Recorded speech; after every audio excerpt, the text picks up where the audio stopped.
So, as you may have heard, the Democratic Party recently announced that they're looking to find someone to become the Joe Rogan of the left. And on the Democrats' YouTube channel, they recently started posting podcast-style breakdowns of political news, and they are not good. Like, it feels so scripted and corporate, it just doesn't work. Now, I want to watch some clips from the show, but first, I want to say, for some people, this will be a try not to cringe challenge. All right, let's take a look. Yesterday, we went over how Democrats are fighting back against the ugliest parts of Trump's big, beautiful reconciliation bill. And if you need a refresher, reconciliation is a specific legislative tool that focuses on the budget. Most importantly, reconciliation bills only need 50 votes in the Senate to pass instead of the usual 60, making it a sneaky way for Trump and MAGA Republicans to push through their dangerous agenda.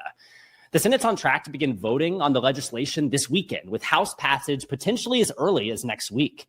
And Democrats are fighting to stop Trump's big, ugly bill. Only need 50 votes in the Senate to pass instead of the usual 60. Okay, first of all, a mug with a Democratic logo, that's one thing. The laptop sticker that says, "I vote Democrats," it makes me laugh to think how many consultants thought that would be a good idea, thought that would get through. It might not be weird to you, but to me, it's just weird. And while Republicans continue to push Trump's attacks on Medicaid through Congress, White House Press Secretary Caroline Leavitt confirmed what Americans have known all along. Donald Trump couldn't care less about if you have health care or not. Let's take a listen. Let's take a pause for a second. This feels so scripted, and it feels so corporate to me. And of course, that's what a lot of commentators do. They script out their video, and a lot of them just read from a teleprompter. And it's so clear that this guy is doing that. Here's why that's a problem, though. It doesn't feel organic. It doesn't feel genuine. You can see that he's trying to force his personality to come out while reading a script that the Democratic Party likely had 14 different consultants work on. I mean, to be fair, I understand this move to start a podcast-style show run by the DNC, because that's where media is headed to, and the influence that the podcast space has on the body politic is vastly underrated. But one of my biggest critiques of this is that the Democratic Party is trying to choose who the Joe Rogan of the left is. There's a quote that I really like, and I say it all the time: leaders aren't chosen, they emerge. Right? It's organic. Real leaders, real change agents, they rise organically. There's hundreds, if not thousands, of left-wing commentators on YouTube who have thriving podcasts or channels. And there's dozens, if not hundreds, of channels that have millions of subscribers. This channel, run by the Democratic Party, only has 85,000 subscribers. I can name 20 left-wing channels that have over 1 million subscribers. Instead of force propping up a corporatized version of a podcast with hosts that struggle to feel organic and natural because they're reading from a script, why don't you go to the hundreds of established left-wing YouTubers who already have a large following and make a deal with them? Get a few of them to do a show. Let's watch just a little bit more, and at the end, I want to show you the comment section. Everyone is tearing this up. Left wing, right wing, moderates. And we're going to also cut costs. We're cutting $1.7 trillion in this bill, and you're not going to feel any of it. And your Medicaid is left alone. It's left the same. Your Medicare and your Social Security are strengthened. We're not cutting. The Democrats are going to destroy all three of them because it's not sustainable. They'll end up cutting your Medicare, Medicaid in half. Mr. President, we call bullshit. Donald Trump and Republicans are only worried about themselves. If we lose our health care, so what? They don't care. As long as their billionaire buds are happy, they're good. Democrats, on the other hand, are standing up and fighting back to... Okay, that's all I can take of this slop. Let's check out the comment section. Why won't the Democrats endorse the winner of the New York City Democratic mayoral primary?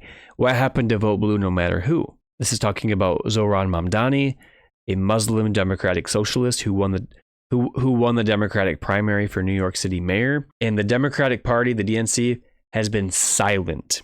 Haven't said a word because the establishment is absolutely threatened by him winning. Someone said, is the Democratic Party trying to get as few views as possible for the series? Someone said what I said.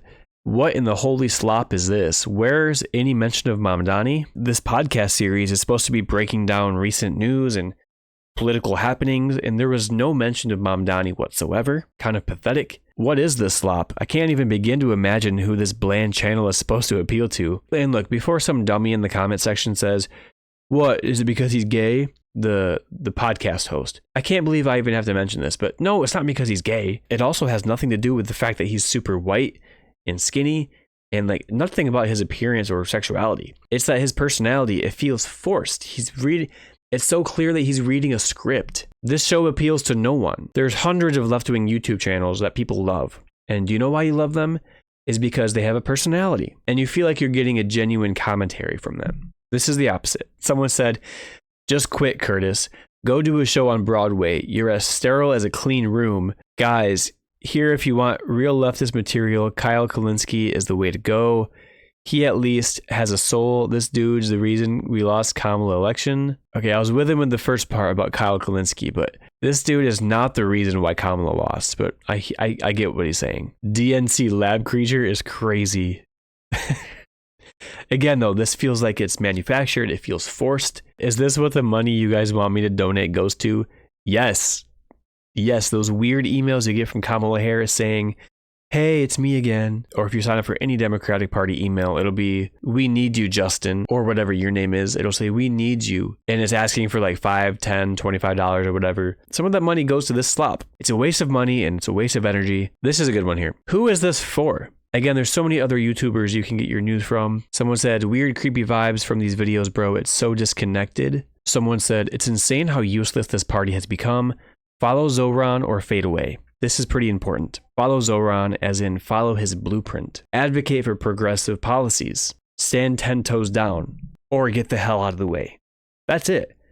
Advocate for true left-wing policies. Stand 10 toes down and fight back, or move or resign or quit. It's that simple. That's what the Democratic base wants from its elected officials. Oh, there's a lot of comments about Mamdani. Yeah, because for like 4 days, he was the biggest thing in the news. And this podcast completely ignored it. Why do we pick no-name podcasters?